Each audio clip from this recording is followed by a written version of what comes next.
Hello everyone, this is part 20 of What If Naruto Was the Devil Ninja, and I hope you guys enjoy this video and to like, to subscribe, to share, and check out the playlist, to see more comment down below.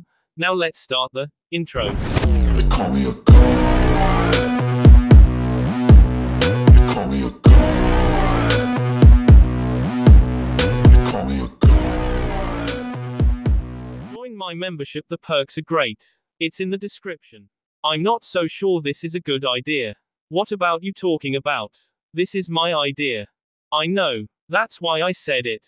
Jerk. It was the weekend. While life had settled down, Naruto had decided that it was time to do something that he hadn't been able to do in a while: train. Even before his kidnapping, Naruto had been so busy training everyone else that he rarely got the chance to train himself. After speaking about it with Rias and Srizaches, they had allowed him to use one of the Gremory estates in the underworld. The place they'd sent him to was far from any civilization, and it was separated from the rest of the underworld by a barrier similar to ones used in rating games. Syrinx had told Naruto that he would be able to go all out in here and not worry about anyone noticing, which was good, because Naruto intended to push the limits of his power. The area he'd chosen was far from the mansion proper. It was a desolate place that he stood in, a craggy desert situated next to a gigantic mountain range. Rocks and trenches filled his vision. There was nothing here for miles. It was the perfect place for him and Kurama to go wild. Look, we've already been over this. I need to see what we can do. No more surprises, no more fluctuations. All right, fine, but don't blame me if you accidentally get yourself killed. I won't. Now let's start. Naruto steadied his breathing and slowly synced with Kurama. He felt the familiar energy flowing into him, and he knew that, should he open his eyes, he would be surrounded by the 10-tailed chakra cloak. He didn't feel any strain yet. Good. How much chakra are you using? About 0.5%. Seriously. Just 0.5%. Well, whatever, let's up the dosage. I have a feeling we're going to regret this. Just do it. Naruto felt the power inside of him increase, and suddenly, the air itself seemed to become denser. It wasn't, not really, but his perceptions had shifted to make him think that the air had become dense. In truth, it was simply Kurama's power surrounding him. Should we stop? And no, keep going. I'll let you know when it's too much. Kurama did keep going. Naruto felt the power encasing him like a suffocating bubble increase further, and along with the increase in chakra, the underworld's gravity seemed to increase with it. Naruto struggled to keep himself upright, but as Kurama's power levels surged, he fell onto a knee. His chest compressed like a bayou was sitting on it. Breathing was becoming difficult. His brain felt fuzzy, like static electricity was running electrical interference on his ability to think logically. Everything was blurring out. He couldn't. Stop. Kurama. Back up. The power ceased flowing. Naruto gasped as oxygen flowed back into his brain. Only when he'd regained his breath did he speak to his partner. How much power was that? About 5%. Naruto flinched. It was only that little. I thought it would be more. You're forgetting that my power has grown immensely since we lived in our original world. I've gained the powers of 9 Bayou and a goddess with near infinite chakra. That's not the kind of power that can be mastered so easily. Why yeah, but still. Besides that, I have a theory about why you can't use any more of my power. I'm listening. It's because you're a devil now. Naruto blinked. What? I'm not sure I understand. Naruto, have you ever wondered why you can no longer go into your 6-path sage mode anymore? Opening his mouth to respond, Naruto snapped it shut when he quickly realized that Kurama was right. Ever since he'd regained his chakra, he hadn't been able to enter his 6's path sage mode once, only the regular sage mode and Kurama's tailed beast mode. Although that still didn't explain why he could use the truth-seeking balls, or was that the result of Kurama absorbing the other 8 Bayou and Otsutsuki Kaguya. That is because you are no longer fully human. With the metamorphosis your body has undergone, your chakra has been diluted, or rather, because you are half devil, the chakra that you inherited from Asura is only half as strong as it once was. Frowning as he thought about Kurama's words, Naruto tried to think this through logically. It didn't really make sense. His new status as a devil shouldn't have interfered with his powers as a human. If that was the case, then people like Koneko and Kuroko wouldn't have been able to wield their yokai powers because they were only half yokai, unless. Are you saying that being a devil has made me incompatible with my own chakra? Not necessarily. I'm merely saying that your chakra has been diluted. You're not as powerful as you once were. It is possible that the reason for this is because you were nearly dead upon arriving in this world. Your coils were all but destroyed, and so when you were resurrected as a devil, Asura's chakra didn't have time to replenish. Perhaps if your coils had been healed, this wouldn't have happened, or perhaps becoming a devil has simply weakened your human powers. There's no way for us to know for sure. Either way, it only feels like half your chakra is even with you. Naruto thought about Kurama's explanation. While it made sense, in a way, there were key components missing. Asura's chakra was a part of Naruto. It shouldn't have been possible for that chakra to not replenish after his coils had healed. What's more, Kurama was going off the idea that this had happened as a result of his coils being destroyed, then his body being changed into that of a devil, and Asura's chakra not being compatible with his new status, which also didn't make sense. If that was the case, then any human who had a sacred gear would have lost that sacred gear upon being resurrected as a devil. I know what you're thinking, Naruto, but I believe the sacred gear staying with humans after they're resurrected is the result of God's death. Your problem is another matter entirely. I suppose. Naruto sighed. Thinking about this wasn't getting him anywhere. Instead of thinking about how he, for whatever reason, didn't have his original power, he should have been thinking about how to regain it. Unfortunately, Naruto couldn't even begin to figure out what it would take to regain his lost power. If Kurama was correct, then his problem was that he'd become a devil. If that truly was the case, then nothing he did would change that, unless he somehow managed to become human again. As these thoughts ran through his head, Naruto finally realized something. He was lying in a crater. A really big crater. A really big crater. Kurama. Yes. Wasn't there supposed to be a mountain range nearby? Yes. I thought so. The mountain range is gone. There was a moment of silence as the two friends thought about the implications of that. Well, shit. I couldn't have put it better myself. Devil Ninja. Ria stared uncomprehendingly at Naruto, who could only look sheepish under the incredulous expression she sent him. They were in their bedroom. Ria sat in front of him, while Naruto opted to stand. So, let me get this straight, she started, rubbing her forehead. You not only demolished the barrier that my brother had personally set up, but you also destroyed an entire mountain range. Ah, yes, you know that's coming out of your paycheck, right? Naruto winced, then blinked when he realized what she'd said. We get a paycheck. No. Naruto and Rias stared at each other. Rias's lips twitched. Naruto grinned. Soon enough, the two were smiling at each other.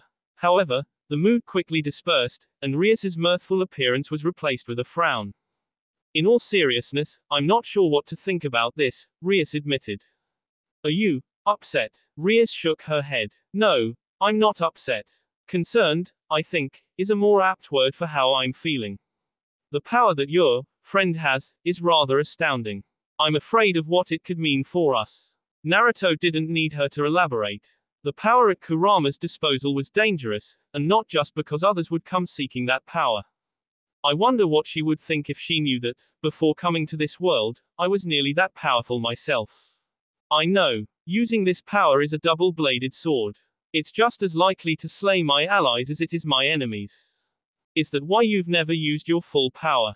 No. Naruto sighed as he sat next to Rias. The truth is, even if I wanted to, I couldn't use my full power. Naruto explained his problems to Rias as best he could. Unfortunately, neither he nor Kurama were even sure if the guess was right. It wasn't like they had anything to go off of. All Naruto knew was that, even though his chakra coils had fully recovered, his power wasn't where it should have been. That does sound like a problem, Rias murmured, her eyebrows furrowing. I thought that I'd be back at full power once I regained all of my chakra, Naruto finished. However, it seems that my chakra is weaker than it should be. Do you know if becoming a devil changes a person's nature? It shouldn't. When a human becomes a devil, all that happens is they gain a devil's affinity for darkness and an increased lifespan. I've never heard of anything like this happening before. As Rias bit her thumb, Naruto's attention went toward her lips.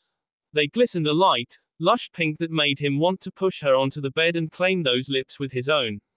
He shook his head, chiding himself. Now's not the time for that. Could it have something to do with me being from another world? Naruto had never really thought about it, but surely, being from another world meant that things worked differently for him than they would for someone else. Different worlds followed different rules, and they weren't supposed to mingle. Perhaps simply being here, in this world, had caused his own existence to become unstable. That could be it, Kurama admitted. However, I don't think that's the true cause, or rather, that might what caused your problem, but it isn't the problem itself. Perhaps we shouldn't think of this for right now, Rias suggested, standing up and stretching her arms above her head. Naruto felt a different sort of hunger as Rias's S pop out of her shirt. She wasn't wearing a bra. We don't really have any information to go on, so all we can do right now is speculate. I'll have my brother introduce you to Rajuka Beelzebub sometime. He was the creator of the evil piece system, so he might be able to help. Right. Rias frowned. Are you paying attention? Not really. Her frown growing deeper, Rias opened her mouth to say something, probably an admonishment. She would never get the chance, however, because Naruto placed his hands onto her shoulders, then pushed her onto the bed. She gave a startled yelp as he placed his hands on either side of her head, pinning her to the mattress. I don't think we should talk about this anymore, he told her. Rias's cheeks turned pink. She turned her head. I just said that. In fact, Naruto began again, staring at her lips, I don't think we should talk at all. Looking back at him, Rias suddenly gave him a shy yet coy smile. Then what do you think we should be doing? Naruto didn't answer her with words. He simply kissed her. Devil Ninja. The days passed by simply. Naruto spent much of his time training, hanging out with his friends, or spending time with Rias. His training wasn't going too well, unfortunately. He seemed to have hit a stump, a roadblock in his path. While he polished all of the skills currently in his arsenal, some of his old attacks were simply out of his reach. There appeared to be something wrong with his chakra. It wasn't unstable, but the more he exercised his control, the more he noticed it.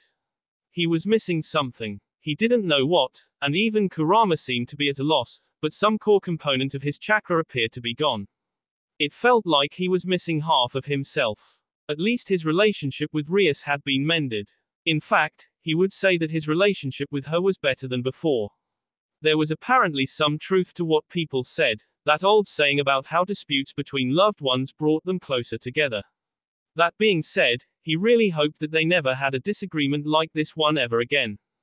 They spent a lot more time together, him and Rias. It was more than just sleeping together and occasionally going out. While Naruto spent a lot of time training, he spent just as much time trying to be a good boyfriend. They would go out on dates, spend time wandering the city, going to anime, video game stores incognito because Rias didn't want people to know about her Japanese culture fetish. He didn't really get that last part. Why hide the fact that you like something? Still, he didn't question her desire to keep that part of her life secret, even if he didn't see much point since Koneko, Revel, and now Irina, Metatron and Office all knew about it, but that was just him. His new house guests seemed to have grown accustomed to living with him and the others. Metatron was a bit bothersome, but he seemed to be a well-meaning individual. He really liked Irina, though. She was so respectful, always bowing and speaking politely. She was a bit fanatical when it came to her religion, but she never pushed it on him. She also seemed curious about his origins, as she would always ask questions about where he came from. Being the somewhat boastful person that he was, Naruto had no trouble telling her all the stories of his heroic actions in his old world. Revel didn't seem to like Irina very well. She never acted outright hostile, but Naruto thought he could sense a sort of tension between them, though it only appeared to go one way. He sincerely hoped that Revel would eventually get over her hang-ups and accept Irina as a new member of their family. That morning, Naruto took a shower alone. After washing up and drying off, he wandered back into his bedroom. Rias was already dressed, wearing her school uniform. She stood beside the bed, packing items into a large briefcase. Naruto saw everything from wigs to wings to Sailor Fuku uniforms getting stuffed into it. He sweet-dropped. Do you really need all those costumes? Of course I do, Rias answered decisively. I'm not sure what I want to dress up as yet, so I need to make sure I'm prepared. I've packed cosplay for you, too. Great, he sighed. Problem. Nope. Chuckling, Naruto walked up behind Rias and wrapped her in his arms, pulling her against his chest. Naruto. Naruto grinned. Yes. Could you let go, please? I need to finish packing. So, packing is more important than me. At the moment, yes. Ouch. That's harsh. Her eyes dancing with mischief, Rias spun around and kissed him on the lips. You know I love you, but this is important to me. It's the first time I've ever done this, and it's going to be with you. I need to make sure we have a good time. You do realize that we're not leaving until this weekend, right? We still have one more day of school. I know, but it never hurts to be prepared. If you say so. Naruto shrugged. I'm pretty sure I'll have a good time regardless, but I know how you get about these things. Anyway, I'm gonna make us some breakfast. Thank you. Rias kissed him one more time before she went back to backing. Naruto shook his head and left the room. Once Rias was set on something, not even moving heaven and hell would be enough to stop her. He traveled into the kitchen to make some grub, but the scent of something baking told him that someone had beat him to it. Entering the room, Naruto was greeted by Ravel. She stood by the stove, dressed in a pink apron, flipping what appeared to be pancakes. Ravel. Eep. Ravel nearly dropped her spatula. Spinning around, she raised a hand to her heart. Her cheeks were an adorable shade of pink. Naruto-sama. Gee, good morning. Good morning, Naruto greeted, eyeing Ravel. She wore no shoes that morning, and her cute toes wiggled against the tiled floor. You Naruto-sama. She said, squirming under his gaze. See, could you please not look at me so intensely? Why are you wearing an apron? It's because I'm cooking. Sorry, let me rephrase that. Why are you wearing nothing but an apron? Indeed, Ravel was wearing nothing but an apron. While he was dedicated to Rias, Naruto was still a guy, and as a hot-blooded male, he really liked what he saw. Ravel squeaked. I'm only wearing this because this is what people wear when they cook breakfast. I'm certainly not wearing it for you or anything. Aha! Under the heavy weight of Naruto's stare, Ravel crumbled like a stack of cards. Koneko told me I should wear this. Her cheeks became more inflamed. Do people not wear this when they make breakfast?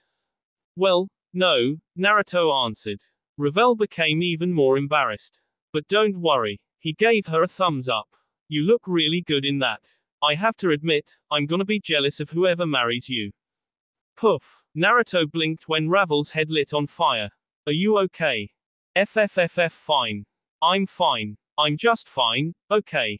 Stop asking me that. Squeaking like a mouse, the blonde girl turned around and tried to busy herself with her cooking.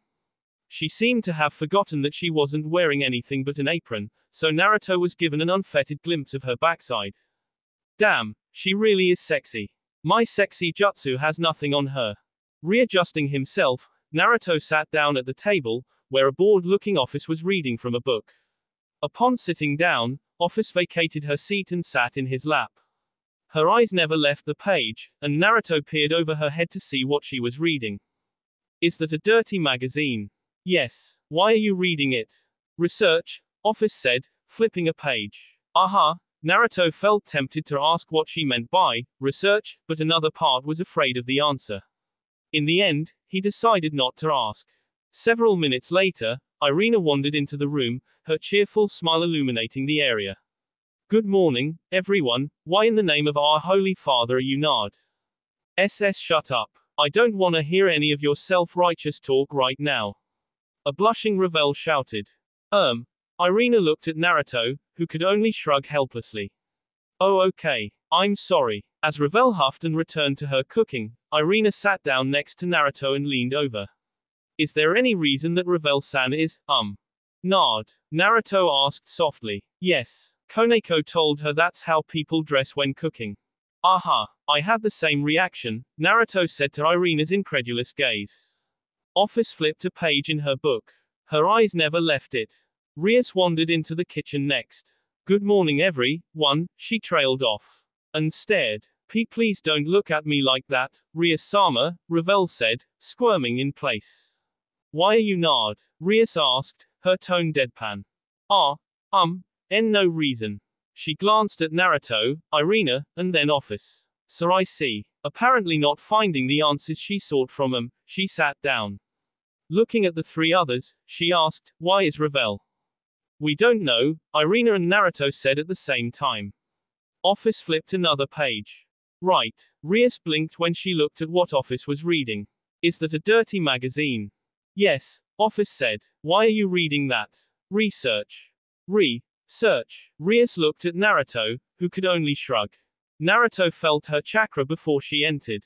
He looked up just as she walked into the room, Koneko, dressed in her school uniform, her cat ears twitching and her tail waving behind her. She stopped upon entering and, after pouting upon seeing where Office was sitting, turned to Ravel, who was glaring at her. She smirked. "Nice outfit, Caxiator. This is all your fault." Ravel stopped cooking and chased Koneko around the room, waving her arms furiously back and forth. Fire erupted around her hands. Naruto thought she would start throwing fireballs, and he was prepared to step in should they get out of hand. He hoped it wouldn't come to that, however. He rather liked watching the way Ravel ran around. Ugh, I really am a pervert. I don't know what's worse, that I've been corrupted, or that I can't blame it on Ero Sennin. Shouldn't we stop them? Irina asked as Naruto made a clone to serve them breakfast. "No," Naruto said, "this is just how they are sometimes. Let the two have their fun." "Oh okay." Rias offered her a kind smile. "I know it may seem weird, but this is actually how they work. They're both really good friends." Crash. "You stupid cat. Bang. Stop running and let me murder you. Boom. I'm going to kill you." "Well," Rias amended, "sometimes, they're really good friends." "Alright," Irina muttered, eyeing the pair warily. It was at this time that Metatron walked in. No longer wearing his armor, he wore a sharp business suit, and a headband with a blank metal plate on it, which served to keep his long hair out of his face. Naruto sighed. "An angel with a ninja obsession. I really don't know what to think about that. Good morning, Ninja-sama. My hair is on fire." Everyone watched in mute silence as Metatron, his hair now lit ablaze like a raging bonfire, ran around the room, adding to the chaos. Meanwhile, Ravel had resorted to tossing fireballs at Koneko, though none of them seemed to hit. "So," Naruto smiled as his clone set down the tray of pancakes, "who wants breakfast?" "Devil Ninja. I can't believe you." Ravel scowled furiously at Koneko. They were walking to school. Ahead of them, Naruto, Rias and Irina chatted. It sounded like Rias was talking to Irina, asking the girl how she was settling in. Metatron had left earlier, stating something about how it's always proper to arrive early. "I can't believe you did this to me. Do you know how embarrassing that was?" Ravel held a hand to her face and bemoaned her fate. "And now Naruto-sama and Rias-sama have seen me in such an unseemly manner. I'm sure they hate me now." That morning she had wanted to impress Naruto with some more of her cooking. And not that she actually liked him or anything. Well, no, that wasn't true. She did like him, but it was only because she respected and admired his determination. She also enjoyed it when he complimented her. However, because of Koneko's suggestion, she'd not been able to receive her due praise, and instead she'd embarrassed herself in front of the two people she admired most. "Neither Naruto or Rias would hate you over something like this," Koneko reassured her. "You be quiet," Ravel spat. "It's your fault I'm in this situation." "That is true, and I do feel bad for you," Koneko confessed. "That's why I'm going to help you." "Really?" Ravel eyed her frenemy with suspicion. She'd already been fooled once. She wouldn't be tricked like that again. Koneko, her expression serious, nodded. "Yes. How?" "By giving you these." Koneko handed something to Ravel, 2 small slips of paper, which she realized were actually tickets. 2 free passes for 3 hours of karaoke at Tamamo's karaoke bar. Ravel looked at Koneko. "What are these?" "Just what they look like," Koneko said. "I was originally going to ask Naruto if he wanted to sing karaoke with me this weekend, but I'm giving them to you instead." "You're giving these to me?" "Yes. But don't you want to spend time with Naruto?" Ravel was shocked. She knew that Koneko loved Naruto. The girl spent all her waking time with him whenever he wasn't with Rias. Ravel would often catch them taking cat naps together, meditating under the waterfall in the second garden near the back, or sparring in the underground training room. For Koneko to give up a chance to spend quality alone time with Naruto, well, it flabbergasted Ravel. I do, but I can spend time with him doing anything. Koneko gave Ravel a knowing look. You actually need an excuse to spend time with him. Ravel didn't know whether to cry or hug Koneko. Her heart felt fit to burst. With these tickets, she could actually spend time with Naruto-sama. And it would be just the two of them. And they would sing together, and eat together, and as the day wore on, Naruto would rest his head in her lap, and poof! Smoke burst from Ravel's ears as her mind quickly went down the gutter. Perv, Koneko muttered. I am not, Ravel muttered weakly. Super perv. That's not true. Naruto-sama. I understand. You like him. Ravel started, only to stop when she saw the look in Koneko's eyes. Her shoulders slumped. I like Naruto-sama. I like him, too. Then why are you giving these to me? Koneko paused before answering. Because Naruto-sama is dating Rias, and he's serious about it. Serious enough that we'll never have a chance with him if we don't work together. Why you mean polygamy? Polygamy wasn't really an accepted practice in the underworld. On the other hand, it wasn't an unaccepted practice either. It was something of an open secret that many devils made their servants members of their harem. She knew of this one woman nicknamed the Black Widow, who had numerous male servants at her beck and call, and many male devils resurrected beautiful human females to become members of their harem. Still. But, for two members of a noble house to become part of a harem is. She and Rias were nobles. Both of them were members of the 72 Pillars, and with the recent decrease in the pure-blood devil population, it was important for them to marry a pure-blood devil. Rias was clearly not going to be doing that, which meant it was doubly important for Ravel, as a pure-blood, to marry another pure-blood and sire an heir. To do anything less was to bring shame upon her family. Koneko nodded. I understand, but you need to ask yourself what's more important, your status or the person you love. LLLL love. Ravel squeaked. Who said anything about love? I don't love Naruto-sama. Haven't we already been over this? Koneko asked. In any case, you now have those tickets. All you need to do is find him during lunch, ask for a moment of his time, and then present him with the tickets and say you want to go out with him. Naruto likes you. He's going to say yes. Would he really say yes? Of course he would. Naruto isn't the type of person who would deny one of his precious people a chance to spend time with him. He's selfless like that. Ravel's heart wavered. Even if she had trouble saying it out loud, she did love Naruto, and she wanted him to love her back. Of course, she respected Rias too much to try and usurp the redhead's position as Naruto's foremost lover, but she still wanted him to see her, to acknowledge her, and to return her feelings. I'll do it. She swallowed. Her throat felt dry. I'll ask him to go sing karaoke with me during lunchtime today. That's the spirit. Koneko slapped Ravel on the back, sending the girl stumbling with her rook strength. Ouch. Ravel rubbed her back and glared. That really hurt. Koneko actually looked sheepish. Sorry, I used too much strength. I don't believe you. Despite her words, Ravel smiled at Koneko, whose expression mirrored her own. She really was glad that she had such a good friend. Hey, you two. Naruto called. While they'd been talking, Naruto, Rias, and Irina had pulled ahead of them. What are you doing all the way back there? Come on, hurry up or we'll be late for class. We're coming, Naruto-sama. Koneko and Ravel shared one last smile before running to catch up with the others. Devil Ninja. I wonder why Azazel-san called us to the clubroom, Asia said as she, Issei, and Akino entered the old school building. It was early in the morning, and they really should have been in class, but Azazel, their new advisor and leader of the Grigori, had asked to see them. Who knows? Issei waved a hand in the air. Knowing that guy, it's probably some stupid reason like, I want to study your bodies to further my research. Or something, he said, making a poor attempt at imitating Azazel's voice. Asia giggled. Akino remained silent. Akino-sama. Asia glanced at Akino, who remained quiet. Are you okay? Akino only seemed to realize that she'd been staring off into space after Asia spoke. She jerked her head around, blinking several times, as if just now noticing them. Then she smiled. It was the most fake smile Issei had ever seen. Ara. I'm sorry, Asia-chan. What were you saying? No, it's nothing. It's just that you've been so quiet, I was worried about you. Asia held a hand to her chest, clutching the fabric of her shirt. Have we been bothering you, Akeno-sama? Issei wondered if it was weird that he no longer batted an eyelash at how he and Asia called Akeno-sama.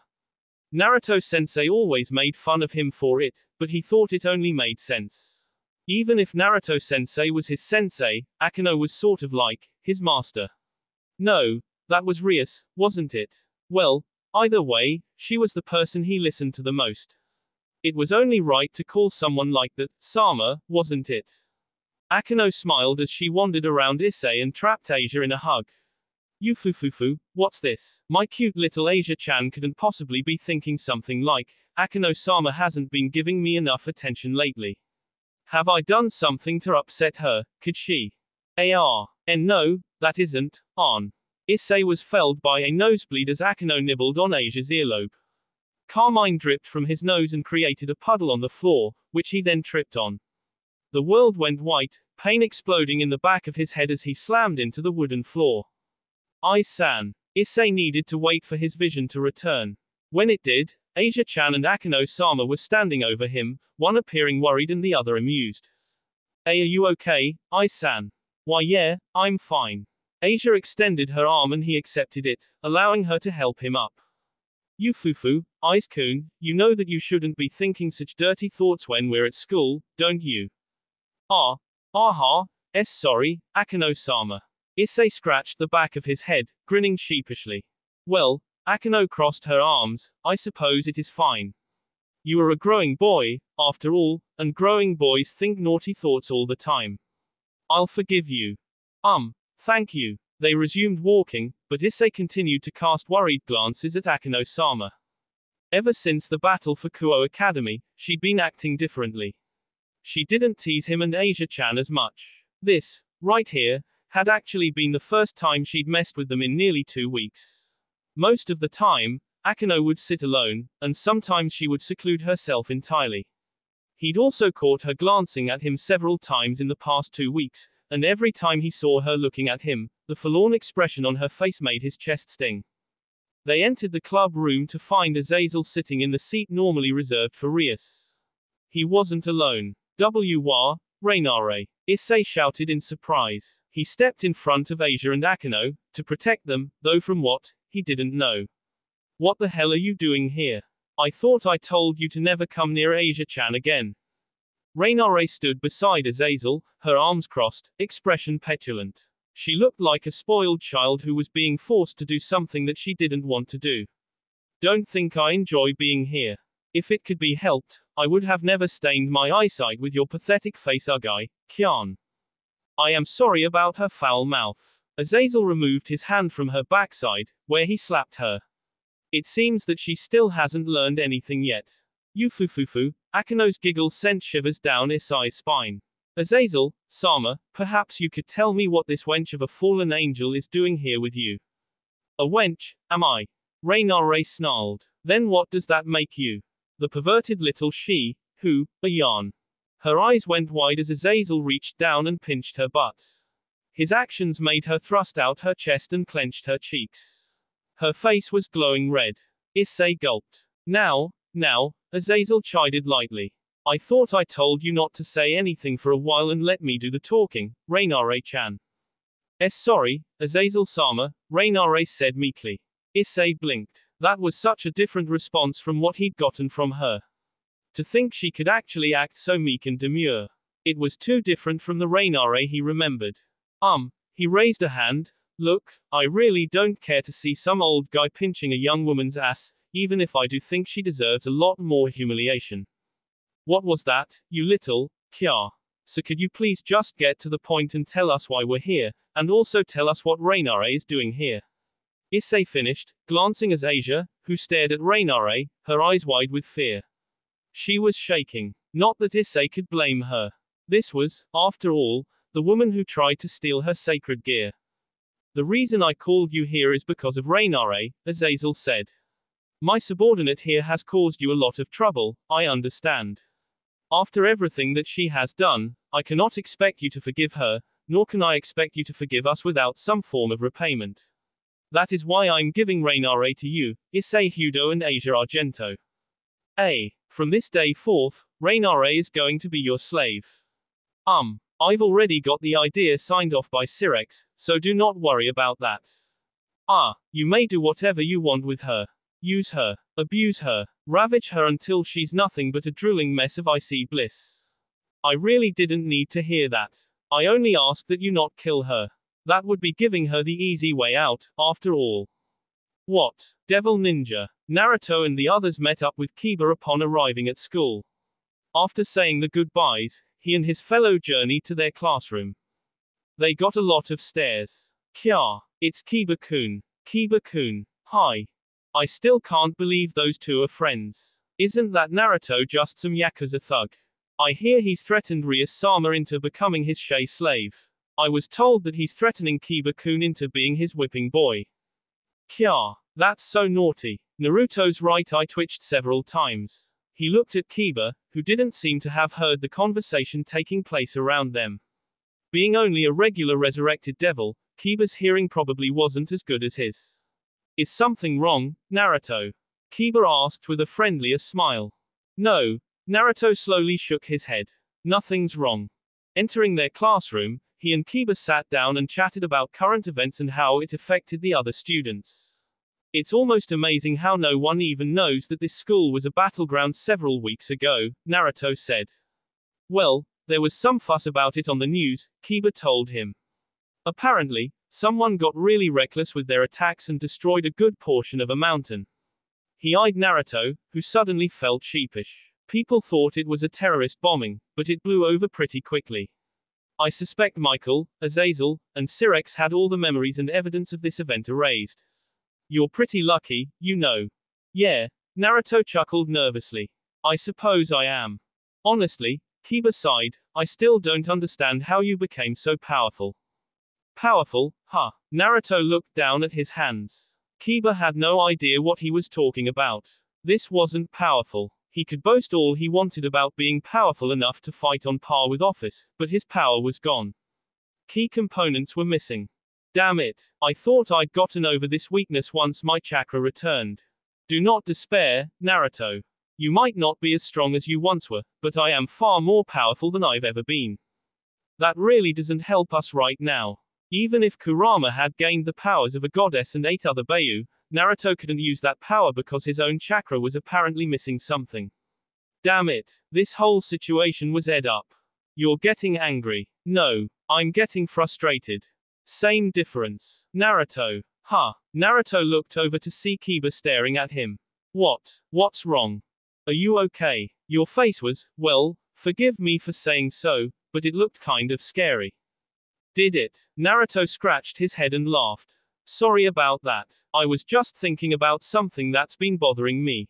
Something that's been bothering you. Do you want to talk about it? Naruto thought about taking Kiba up on his offer, but soon decided against it. No, thank you, but I don't think this is a problem that can be solved by anyone but me. I understand. If you ever change your mind, just know that I'm here if you need me. Thanks. Naruto slapped Kiba in the back. You're a good man, Kiba. Kiba winced and rubbed his back. Thanks, I think. All right, class. Settle down. The door opened and in walked a handsome man with long silver hair and a pretty boy face. He wore a sharp business suit that conformed to his broad shoulders well, and his masculine chest strained against his white shirt. All the girls swooned. Who is that hunky guy? He's so dreamy. The guys were more interested in the man's companion. Hey, who's the chick? I don't know, but she's smoking. The hunk stood in front of the class and smiled. Naruto could have sworn he saw sparkles around the guy. Good morning, class. My name is Metatron, and from today onwards, I shall be your homeroom teacher. I hope we all get along. Naruto had known that Metatron was going to be his teacher. It was something that had been decided upon by the Three Factions Alliance. To promote friendship and understanding, several members from the Devil, Angel, and Fallen Angel factions were being sent to Ku Academy as either teachers like Metatron, or students like Irina. Naruto had also learned from Sirex that he, Azazel, and Michael were planning some kind of big event to bring their factions even closer, though his anarchy had been awfully stingy on the details. What Naruto hadn't expected was the person standing next to Metatron. Hey, Naruto, isn't that? Yeah, Naruto said, it's Rainare. Did you know that she would be going here? Kiba asked. Naruto shook his head. He'd not heard anything about this. Metatron clapped his hands together. Now, I know it's unusual to have a new teacher and a new student at the same time, but please make Ms. Rainare feel at welcome. Go on, introduce yourself. TCH. Clicking her tongue, Rainare stepped forward and gave them an ugly expression, like she was staring at a bunch of insects. My name is Rainare, and don't expect me to get along with any of you bugs. Come near me, and I'll step on you. Ugh. The classroom went still as a disgusting blob of brown liquid suddenly fell on her head, drenching her. What is this? Rainare shrieked. Mud. Nobody but Naruto noticed the puff of smoke on the ceiling. He covered his mouth with a hand, snorting with laughter. That was mean, Naruto, Kiba said, though his eyes twinkled as he spoke. Oh, relax. It's just a harmless prank. Harmless, right? Oh, dear. Metatron frowned at Rainare. Why don't you go get cleaned up, Ms. Rainare? The bathroom is just down the hallway and to your left. Glowering, Rainare stomped out of the room. Metatron turned back to the class and smiled. Well, while Ms. Rainare is getting cleaned up, why don't I take roll? Naruto sat back and closed his eyes as Metatron called off names. He was curious to see how having all three factions working together in this school would pan out. In some ways, this was like a small-scale experiment to see if peaceful coexistence was truly possible. I might not be able to do much, but if my contribution can help even a little bit, I need to do what I can to make sure everything works out. Naruto Azuma, a gasp. Metatron's eyes sought him out. Naruto froze when those eyes began to sparkle. Ninja-sama, I didn't know that you and I would be in the same classroom. Whispers broke out. What's going on? How do those two know each other? Did our new teacher just call that Yankee, Ninja-sama? What is it with that Yakuza knowing all these hunky guys? Gasp. Is this new teacher and Kiba a part of his BL harem? Somebody, kill me now, Naruto thought, wearily rubbing his face as the girls broke out into scandalized squeals. Unfortunately for Naruto, his prayers would go unanswered. Devil Ninja. Class eventually ended. Kiba had prior engagements, something about promising to spend time with someone or whatever, so Naruto said his goodbyes and met up with Rias. As they were walking down the hallway of the newly recreated school, they ran into someone they never thought they'd see again. Mittel pointed an accusing finger at Naruto. It's the pervert. Naruto's hands made creepy grasping motions. It's the adorable little girl. Come here, you. What? No. Kya. What are you? Get away from me. Rias remained silent as Naruto began chasing Mittel around the hallway, gathering more attention than ever before from his fellow students. As she watched, footsteps reached her over the whispers of her high school peers, and Rias turned to see Kaluana, decked out in a skirt and white collared shirt. It was hard to look at her and not see the woman as an enemy. Rias would admit, if it weren't for her brother warning her about this, she would have attacked the fallen angel on the spot. Lady Rias, Kaluana struggled with the honorific, as if calling Rias anything other than S was anathema to her. Kaluana, Rias greeted the woman courteously. I hope you're settling into your new life here. I am settling well enough, thank you. Come on, just let me pet you. No, get lost, ya freak. Rias and Kaluana shared a sweet drop. Aren't you going to stop your boyfriend? Rias looked at Naruto, who lunged at Mittel. The girl proved to be quite nimble, however, as she leapt clear over her boyfriend's head. Not that it meant much, as Naruto was every bit as agile as the girl he was chasing and then some. He performed an admirably acrobatic flip, planted his feet on the ceiling, and launched himself at the girl. Mittel let out a terrified shriek and ducked, which caused Naruto to crash into a set of lockers. No, Rias said after a few seconds had passed. I've learned that there is no stopping Naruto when he gets like this. She chuckled when Naruto suddenly caught Mittel within his grasp and rubbed his cheek against the girl's head. What the hell are you doing? Get off me, ya tard. Or, aren't you just the cutest thing ever? SSSS shut up. I'll kill you. Even your swearing is adorable. I just wanna pet you so bad. Creep. Pervert. Henai. Kalawana turned her gaze from Naruto to Rias. She raised an eyebrow, as if to ask, what the hell is wrong with your boyfriend? Rias grinned and shook her head. He's not actually a lolicon, if that's what you're thinking. She knew him well enough by now. He simply liked goofing off, and acting like a fool around other people made everyone underestimate him.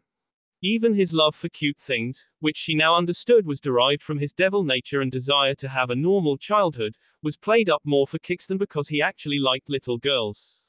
If you say so, Kalawana shrugged. It's not like I actually care or anything. I thought as much. Let me go. Mittel's despairing wails echoed across the hall. Devil Ninja. Class ended with the ringing of the bell. Ravel stood up from her seat and grabbed her bag. With Koneko beside her, she left the classroom and entered the hallway. Do you have the tickets? Koneko asked. Ravel nodded and reached into her bag, feeling the familiar smooth paper slips caress her fingers. She wrapped her hands around them and pulled them out, clutching them to her chest. And you know what to do? Koneko asked. Ravel nodded. She knew what to do. She needed to go up to Naruto, ask to speak with him in private, and then ask him out to karaoke with her this weekend. Koneko said that she was important to Naruto, that he wouldn't turn her down. This was her chance. Can you do it? Koneko asked another question. Ravel slowed her breathing. She wouldn't combust from this. She needed to be brave. I think so. Good. Because he's right over there.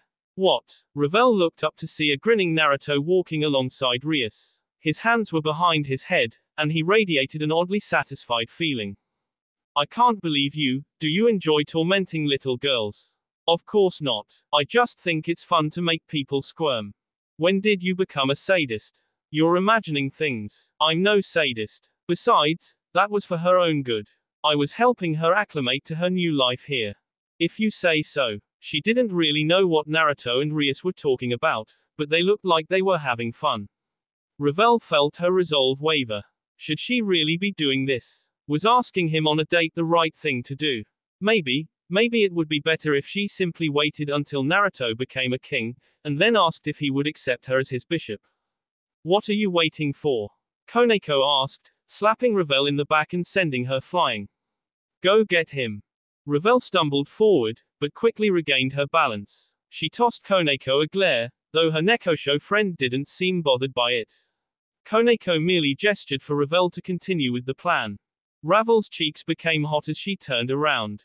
Naruto was saying something to Rias, a big smile on his face. Her heartbeat quickened, threatening to burst out of her chest, but she took several deep breaths to calm herself. She hid the tickets behind her back. Naruto-sama, she called out, her voice squeaking. Naruto and Rias stopped walking. Upon seeing who was calling him, the two changed direction and walked over to her. Heya, Ravel. Naruto greeted her with a smile that made her body feel luminescent. Ravel felt like she'd turn into a pile of goo any second now. How was your class?